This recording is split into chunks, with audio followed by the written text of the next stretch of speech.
Hello and welcome to another day's episode of Real Life Perspective by Filmmaker. I'm David Franklin, and today we are discontinuing a couple of our product reviews as I wanted to review a couple of the new movies I've seen recently. Now, I did this a couple weeks ago in an episode, but my microphone was not on, which is a Rode video mic, by the way, so I will do a little bit of a product review right now.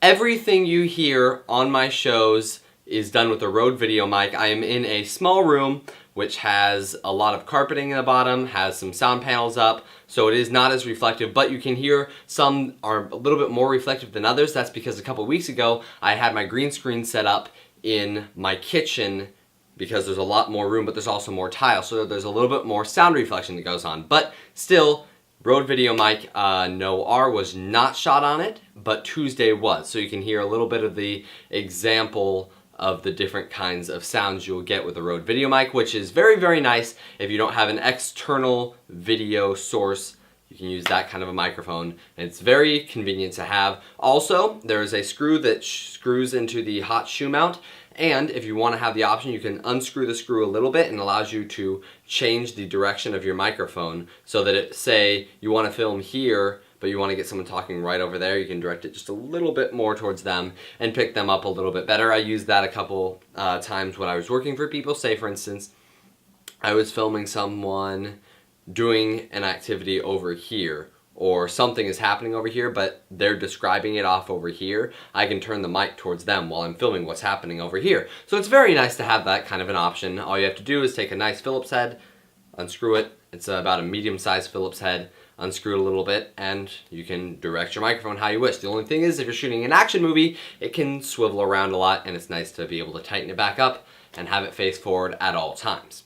Now, I'm going to talk about some shows and movies that have come out recently. Skyfall is a great movie that I recently watched a couple weeks ago. I thought it was very good.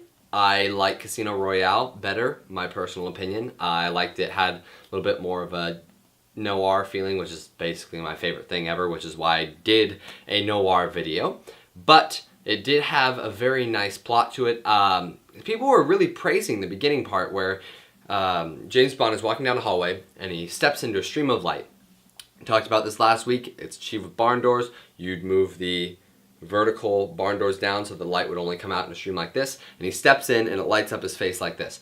Well, kind of sort of interesting, but really not all that special. But the best part of Skyfall, and I kind of gave a parallel to this with Limitless, how Limitless, which is an older movie, about 2-3 years old, it has a really interesting introduction and title sequence, which is a lot like Skyfall. The introduction sequence was amazing. They had him was floating through the water and he dropped the gun and the gun hit, and you see other guns start hitting and the knives start falling and the knives start turning into tombstones or into crosses, and then you see tombstones happen too, and they pan into the tombstone and they come out and it fades out of blackness from the tombstone. It's just a really, really interesting title sequence. But it was a great movie. I highly suggest you watch it.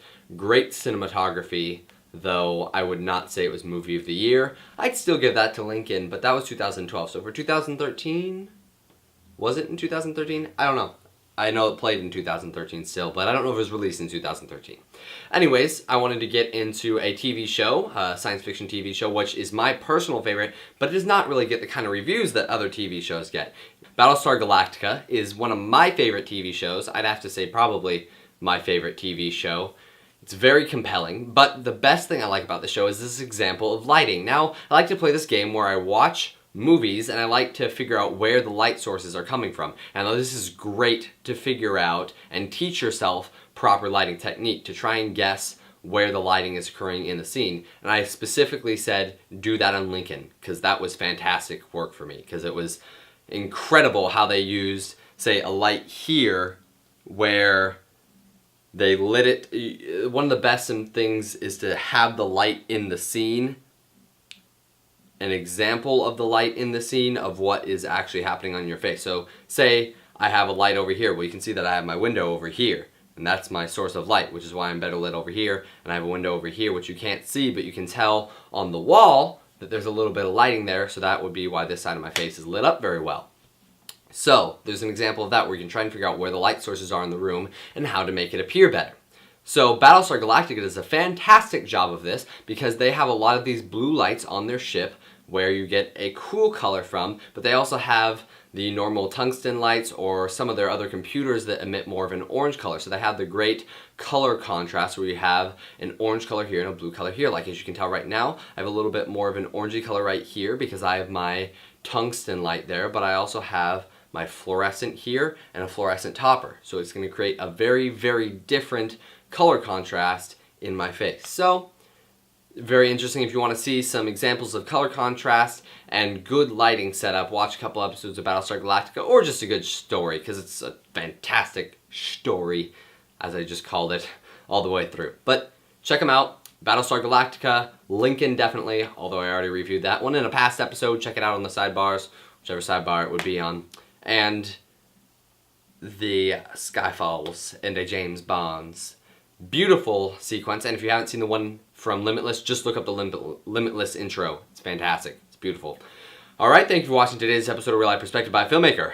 And hopefully, next week we'll be back with something. But I do have my last week of Grease next week. So, I don't know. Could be, they're probably going to be short episodes like they were this week. But we should be coming out with a skit in a couple of weeks. Hope you guys like it. It's going to be a music video if I get Ryan Stover on board with that one. But thank you for watching today's episode. See you on Monday.